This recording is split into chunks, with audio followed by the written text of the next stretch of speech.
지난 주간에는 기근이 더욱 심하여라는 제목으로 말씀을 드리면서 소위 요셉의 재해 극복 대책에 대해서 펼쳐지고 있는 그 말씀 속에 담겨져 있는 신앙적인 의미, 신앙의 메시지에 대해서 말씀을 나누었습니다. 두 가지 말씀을 드렸었는데, 첫째는 하나님의 나라는 장소가 아니라 통치의 곧 다스리심의 모습이다라는 것. 두 번째는 하나님 나라의 일은 생명을 살리는 일이다라고 하는 이 두 가지 메시지를 하나님께서 요셉의 그 재해 극복 대책의 모습을 통해서 보여주시는 신앙적인 의미이다 말씀을 드리면서, 영적인 기근의 시대를 살아가는 우리들이 이 땅에서 힘쓰며 살아가야 될 일 또한 하나님 나라 그 다스리심의 모습을 우리의 삶에서 보여줘야 되겠고, 더 나아가서 하나님 나라의 일인 생명을 살리는 일에 우리 교회와 우리 성도들이 힘써 나아가야 되겠다라는 말씀을 드렸습니다. 오늘은 축복하여 이르되라고 하는 제목의 말씀을 함께 나누려고 합니다.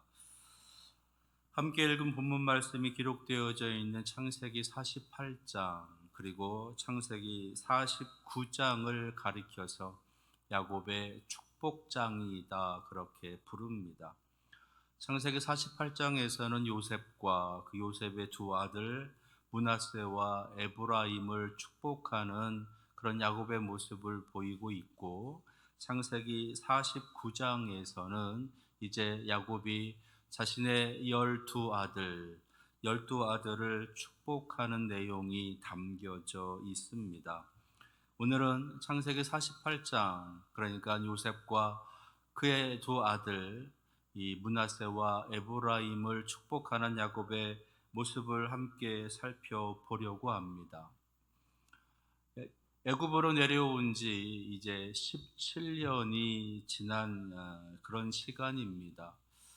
그의 나이 이제 147세가 되어진 것이에요. 17년 전에 애굽 왕 바로 앞에 야곱이 설 때의 나이가 130세였다라고 창세기 47장에서 우리에게 알려주고 있고, 130년의 인생을 살아왔었던 그 야곱은 자신의 인생을 크게 둘로 표현합니다.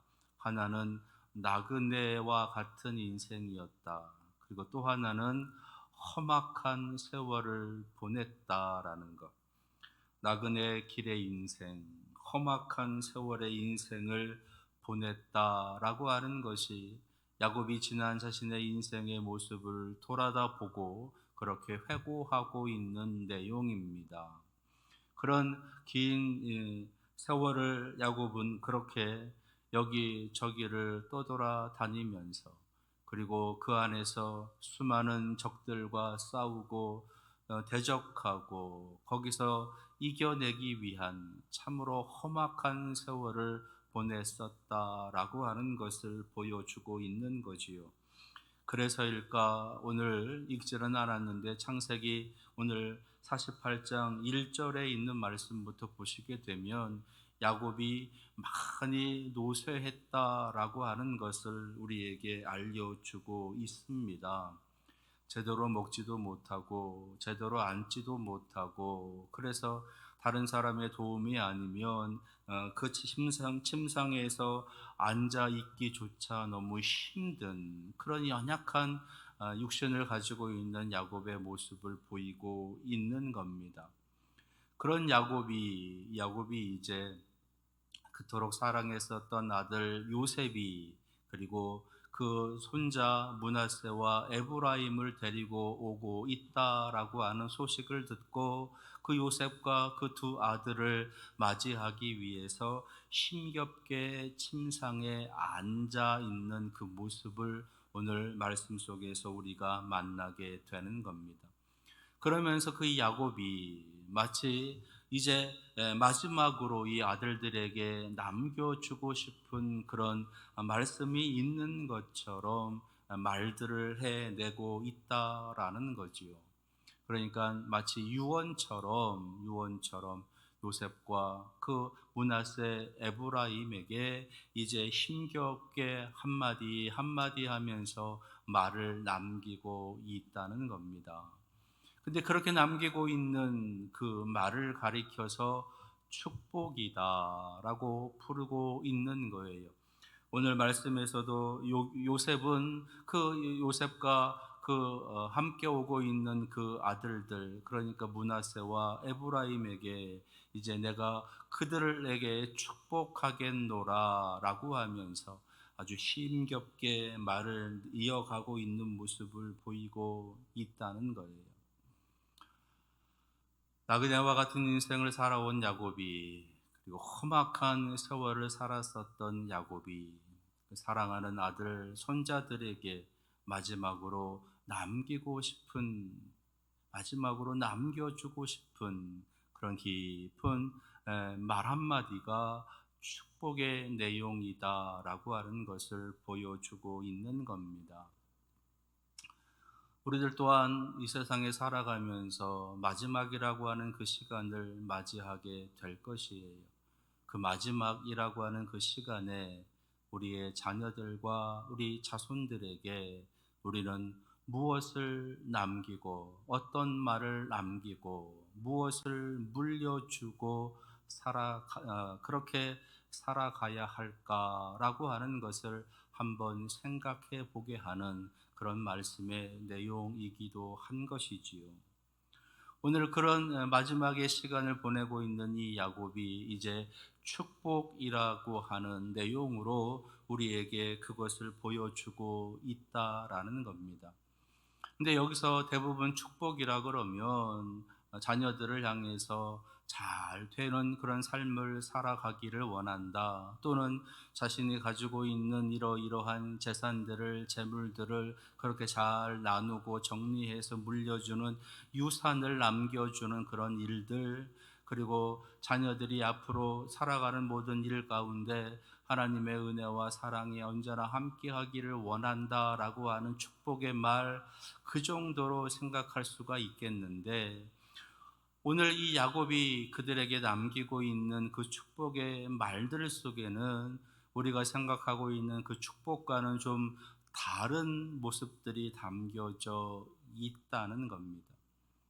그러면서 이 말씀을 통해서 우리들도 우리의 자녀와 우리의 후손들에게, 또는 우리와 더불어 살아가는 사람들을 축복할 때 이러한 내용을 가지고 축복해야 하지 않겠느냐라고 하는 것을 보여주시는 말씀이다라는 거지요. 자, 그러면 야곱이 마지막으로 남기고 있는 이 축복의 메시지, 축복의 말들 속에 담겨져 있는 좀 독특한, 특별한 그 내용은 무엇일까? 첫째는 소명입니다. 소명. 하나님께서 불러주셨다라고 하는 그 내용이 축복에 담겨져 있다는 거예요. 오늘 3절, 4절에 있는 말씀 읽지는 않았는데 말씀에 이렇게 기록됩니다.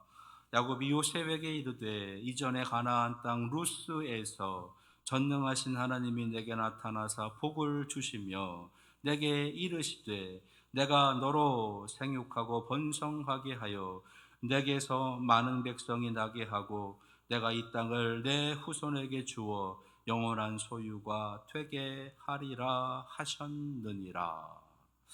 이 말씀에서 하나님께서는 이 야곱이라고 하는 이 사람을 이제 하나님께서 이루시고자 하시는 그 뜻을 위해서 택하셨다, 부르셨다라고 하시는 말씀을 들려주고 있는 겁니다. 여기서 루스라고 하는 곳이 어디인가? 베델이에요. 베델.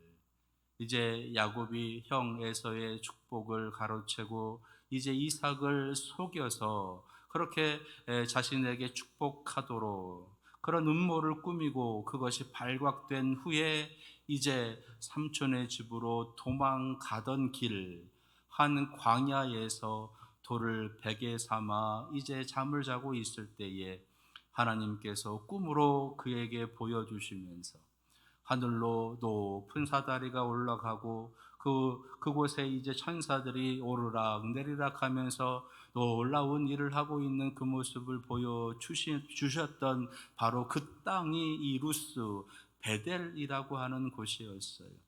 그곳에서 자신에게 나타나셔서 내가 너를 택했노라고, 내가 너로 하여금 많은 민족을 이루게 하겠노라고, 네가 자고 있는 이 땅으로 내가 다시 돌아오게 하겠노라고 하시는 약속의 말씀을 들려주셨던, 그러니까 하나님이 처음 자신에게 나타나셔서 처음 자신의 이름을 부르시면서 하나님의 큰 뜻을 위해서 내가 너를 택했노라고 불러주셨던 그때의 일을 기억하고 있는 그러한 말을 요셉에게 전하고 있는 겁니다. 이제 그것이 야곱이 전하고 있는 이 축복의 메시지에 담겨 있다는 거예요. 하나님께서 나의 할아버지 아브라함을 부르셨고, 하나님께서 나의 아버지 이삭을 부르셨고, 그리고 하나님께서 이제 나를 부르셨고, 그리고 더 나아가서 이제 나와 우리 자녀들, 자손들까지도 하나님께서 불러주셨다라고 하는 것을 이제 이 요셉에게, 그리고 이 므낫세와 에브라임에게 들려주고 있는 겁니다. 이 말은 하나님께서 우리를 그냥 이 땅에 살아가는 평범한 사람들과 같이 똑같이 살아가는 모습으로 살게 하시기 위해서 이 세상에 존재하도록 그렇게 이 땅에 태어나게 하신 것이 아니라, 하나님의 특별한 목적을 가지고 하나님의 거룩한 나라를 위해서, 하나님의 그 거룩한 뜻을 위해서 그 많은 사람들 가운데에 나를 택하신 것처럼 너도 택하고 우리를 택해 주셨다라고 하는 그 음성을 들어야 된다. 그것을 깨달을 수 있어야 된다라고 하는 의미의 말을 하고 있는 것이에요. 네. 하나님께서 나를 택하심, 하나님께서 우리를 택하셨다라고 하는 것에 대한 특별한 소명, 그것을 깨달으라라고 하시는 말씀이신 겁니다. 이 지구 땅에 70억 가까운 수많은 사람들 중에서 하나님께서 나를 택하셔서 하나님의 그 위대한 일을 하게 하신다. 하나님께서 나를 통하셔서 하나님의 특별한 일들을 이루어 가신다라고 하는, 그것을 위해서 나를 택하셨고 나를 불러주셨다라고 하는 그 특별한 소명을 받으라라고 하시는 말씀이신 겁니다.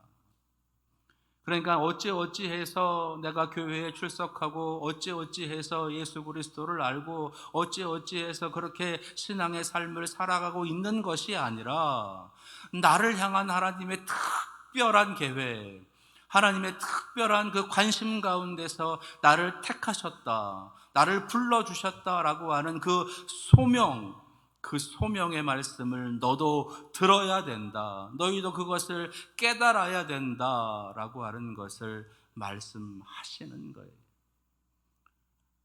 하나님께서 아브라함을 처음 택하셨을 때, 그리고 그 아들 이삭을 택했을 때, 거기에는 선택의 특별한 다른 어떤 모습들이 따르지 않았습니다. 하나님이 아브라함을 택하셨고 그 아들 그 이삭을 하나님께서 이제 부르실 때 다른 아들이 없었던 것이에요.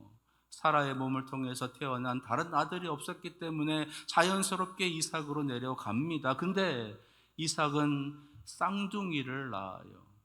에서와 야곱. 그 중에서 특별히 하나님께서는 야곱이라고 하는 아들을 택하신 거예요. 그리고 그 야곱이라고 하는 아들을 통해서 하나님께서는 이제 12명의 아들을 태어나게 하십니다. 그 12명의 아들들 중에서 하나님께서 택하신 특별한 사람은 누구일까? 하나님께서는 그 12이라고 하는 아들을 다 택하셔서 하나님의 이스라엘, 그 나라를 이루어 가시는 그 모습을 보여주고 있는 겁니다. 그러니까 하나님께서는 이제 야곱이라고 하는 아들을 통해서 요셉에게도 또는 르우벤이나 유다나 다른 아들들에게도 하나님께서 너희를 특별히 택하셨다라고 하는 그 하나님의 소명에 대한 분명한 깨달음을 가져야 된다라고 하시는 것을 말씀을 통해서 우리에게 보여주고 계시는 겁니다. 수많은 사람들 가운데서 나를 택하셨다. 수많은 우리 신앙인들, 크리스찬들, 그 가운데서 하나님의 특별한 소명을 가지고 살아가는 사람들, 그 특별한 계획 속에서 나를 택하셨음을 우리가 깨닫고 그것에 고백하며 살아갈 수 있어야 된다라고 하는 것. 그것을 축복의 내용에 담고 있는 겁니다. 그 말은 우리가 장차 우리의 자녀들에게, 우리의 후손들에게, 나아가 우리 주변에 있는 사람들에게 축복하는 그 첫 번째의 내용은 하나님의 부르심이다라고 하는 소명에 대한 축복을 해 주어야 되는 거예요. 나를 택하신 하나님, 그 하나님의 은혜 가운데 너희가 태어난 것이고, 그 택하심 가운데서, 그 은혜 가운데서 택하신 너희들도 마찬가지로 하나님께서 나를 택하셨습니다. 하나님께서 나를 부르셨습니다. 라고 하는 그 소명을 들어야 된다. 그 소명을 깨달아야 된다. 라고 하는 것을 말씀하고 있는 것이에요. 여러분들의 자녀도 하나님의 부르심을 받아야 됩니다. 여러분들의 자녀들도 하나님께서 나를 택하셨습니다라고 하는 소명의 말씀을 들어야 됩니다. 여러분들이 들은 것만으로 자연스럽게 자녀들에게, 그 자손들에게 흘러내려가는 것이 아니라 한 사람 한 사람들이 다 하나님의 소명을 들어야 되는 거예요. 여러분들의 아들들이, 여러분들의 후손들이, 손자, 손녀들이 그 하나님의 부르심을 들어야 되는 겁니다. 그것을 축복해 주어야 돼요. 하나님의 부르심을 듣게 하옵소서. 하나님의 소명을 듣게 하옵소서. 그렇게 축복할 줄 아는 그런 부모가 돼야 되는 것이에요. 두 번째로 야곱이 축복하고 있는 그 축복의 내용은요, 하나님 앞에 감사와 영광을 돌리고 있는 내용입니다. 무슨 말이냐? 자신이 지금껏 살아온 삶의 모습에 하나님은 언제나 은혜로 함께해 주셨다라고 하는 그 은혜에 대한 고백을 드리고 있는 거예요. 그러면서 너희들도 그 은혜를 깨달을 수 있어야 된다라는 겁니다. 그것이 야곱이 전하고 있는 축복의 내용인 겁니다. 오늘 11절에 있는 말씀을 보니까 이 야곱이 요셉에게 하는 말이 이래요. 요셉에게 이르되 내가 내 얼굴을 보리라고는 생각하지도 못하였더니 하나님께서 내게 너뿐 아니라 내 자손까지도 보게 하셨도다. 아시는 것처럼 사실 요셉은 죽은 아들이었어요. 죽은 아들이었어요. 형들이 양들을 치고 있는 그 곳으로 가다가 짐승에게 물려서 목숨을 잃은 아들이었습니다. 그래서 야곱은 언제나 그 요셉을 생각하면서 가슴에 묻어두었던 아들이에요. 근데요, 놀랍게도 그 아들이 살아 있었던 것이고, 살아 있는 것뿐만 아니라 애굽의 총리 대신이 되었던 것이고, 그 총리 대신이 된 그 요셉으로 인해서 야곱과 그의 가족들이 이제 애굽으로 이주해 내려올 수 있는 그런 놀라운 은혜를 경험한 그러한 야곱이었던 겁니다. 그것을 하나님 앞에 지금 고백하고 있는 겁니다. 그러면서 15절에 그가 요셉을 위하여 축복하여 이르되 내 조부 아브라함과 아버지 이삭이 섬기던 하나님, 나의 출생으로부터 지금까지 나를 기르신 하나님이라고 그 하나님의 이름을 부르면서 하나님께서 나를 길러 주셨다고, 하나님께서 내가 태어날 때부터 지금까지 나를 인도해 주셨다고, 모든 것이 하나님의 은혜였다고 하는 고백을 하고 있는 겁니다.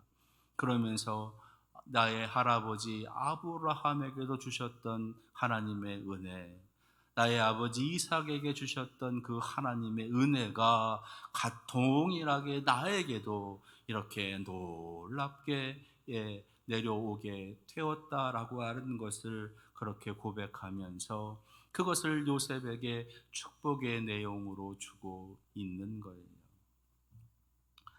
다시 말해서 하나님께서 나에게 이런 은혜를 주셔서 나를 지금껏 살게 하시고 너와 함께 이곳에서 행복한 삶을 살게 해 주신 것은 모두가 다 하나님의 은혜이다. 그것을 나만 고백하는 것이 아니라 너도 고백할 수 있어야 된다. 나의 삶뿐 아니라 너의 삶도, 너의 자녀들의 삶도 하나님께서 그렇게 이끌어 가신다. 그렇게 인도해 가신다. 그렇게 지켜주시고 그렇게 길러 주신다라고 하는 그 하나님의 은혜를 네가 경험해라라고 말하고 있는 겁니다.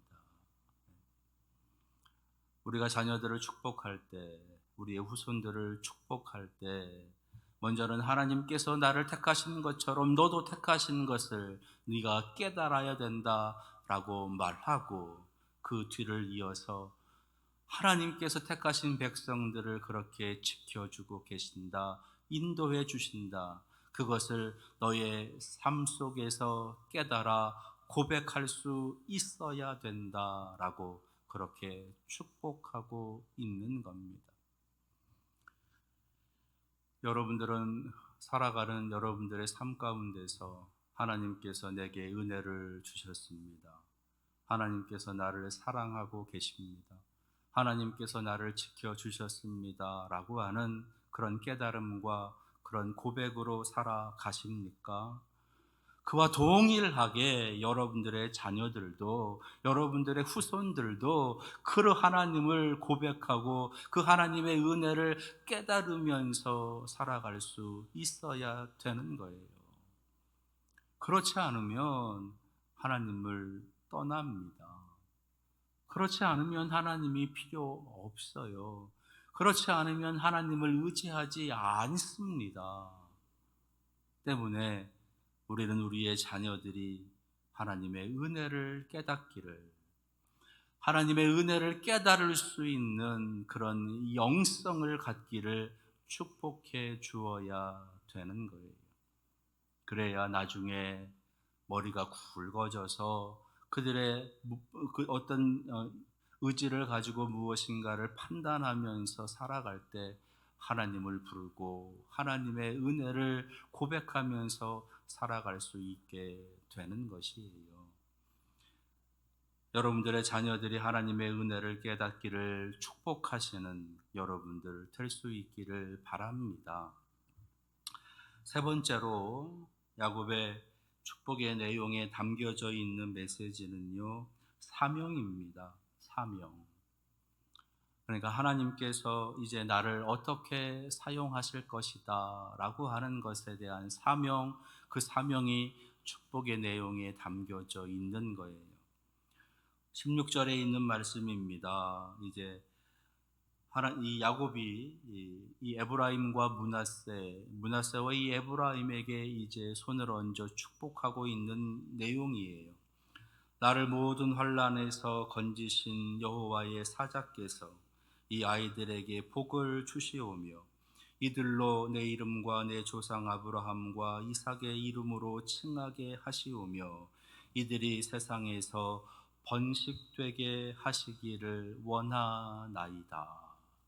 여기서 번식된다라고 하는 것은 생육하고 번성한다라고 하는 의미를 담고 있는 겁니다. 그러나 이 축복의 이름은, 이 축복의 내용은요, 이 아들들이 하나님의 이름을 부르면서 살아갈 뿐만 아니라 이 땅에서 생육하고 번성하게 하옵소서. 생육하고 번성하게 하옵소서.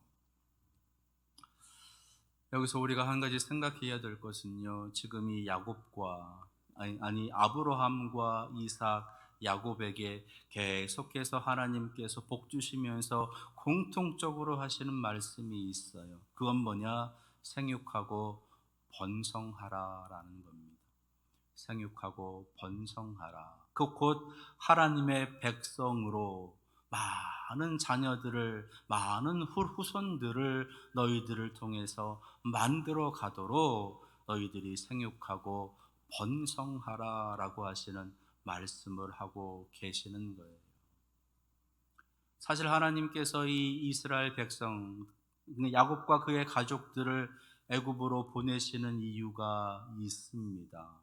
그 이유는 애굽이라고 하는 그 땅에서 번성하게 하시기 위해서, 생육하고 번성하게 하시기 위해서 그곳으로 보내시는 거예요. 그리고 정말로 이 이스라엘 백성들은요, 이제 이 애굽이라고 하는 그 땅에서 이제 엄청난 수로 번성하게 되어집니다. 그것이 출애굽기 1장에 기록되어져 있는 거예요. 출애굽기 1장에 있는 말씀 7절, 8절에 있는 말씀을 보시면 이렇게 기록합니다. 이스라엘 자손은 생육하고 불어나 번성하여 매우 강하여 온 땅에 가득하게 되었더라. 요셉을 알지 못하는 새 왕이 일어나 애굽을 다스리더니 라고 하나님께서 말씀하시면서 이제 애굽이라고 하는 그 땅에서 생육하고 번성하게 하나님께서 하셨다. 그래서 매우 강한 그런 백성들이 되게 하셨다라고 하시는 말씀이 있습니다. 그랬던 그 백성들이 이제 애굽에서 나오게 되는 거지요. 나올 때의 그 숫자가 싸움에 나갈 만한 사람만 60만 명이 넘습니다. 정확하게는 60만 3,550명이다 그렇게 기록되어져 있지요. 이제 남녀노소를 다 하게 되면 200만이 넘는, 많게는 300만까지도 학자들은 보고 있는데, 그런 엄청난 그런 백성들로 그렇게 하나님께서 생육하고 번성하게 해 주셨다라는 겁니다. 그러니까 지금 이 이스라엘 백성들에게 있어서 하나님께서 주신 특별한 사명, 그 사명 가운데 하나는 생육하고 번성하는 것이었어요. 그 수가 더 많아지는 것, 더 강해지는 것, 그것이 지금 이들이 해야 할 일이었던 겁니다. 그 사명을 지금 주고 있는 거예요. 아브라함, 이삭, 야곱, 그리고 이제 그 아들들을 통해서 생육하고 번성함에 대한 이 사명이 이어져 가고 있음을 보여주시는 거예요. 하나님께서 나를 택하셨고 하나님께서 내게 은혜를 주고 계시는 이유는 바로 생육하고 번성하게 하는 거기에 있다라고 하는 것을 야곱은 그들에게 알려주면서 축복해 주고 있는 겁니다. 하나님께서 우리를 택하신 이유, 하나님께서 우리에게 은혜를 주고 계시는 이유, 그것은 생육하고 번성해서 하나님의 나라 온 땅에 하나님의 백성이 가득하게 하시기 위함이다라고 하는 그 사명으로 우리는 살아가야 된다라고 하는 것을 전하고 있는 거예요. 그러면서 너희들도 그렇게 살아가야 된다. 그렇게 생육하고 번성하며 살아가야 된다 말씀하고 있는 겁니다. 우리들도 마찬가지지요. 하나님께서 우리를 택하셨고 우리에게 은혜를 주셨습니다. 우리를 택하시고 우리에게 은혜를 주시는 이유는 이 땅에 하나님의 나라의 백성으로 가득하게 그렇게 만들어 가시는, 생육하고 번성함의 사명을 위해서 우리를 택하시고 우리에게 은혜를 주셨다라는 겁니다. 자, 그러면 우리는 지금 생육하고 번성하고 있는가? 하나님께서 나를 택하셨습니다 라고 하는 고백으로 오늘도 하나님 앞에 나와서 예배하지 않습니까? 지난 한 주간도 하나님의 은혜로 나를 지켜주셨습니다. 뿐만 아니라 내가 살아온 60년의 인생, 70년의 인생, 80년의 인생을 하나님께서 나를 지켜주셨습니다 라고 하는 그 은혜의 고백으로 이 자리에 나와 있는 것 아닙니까?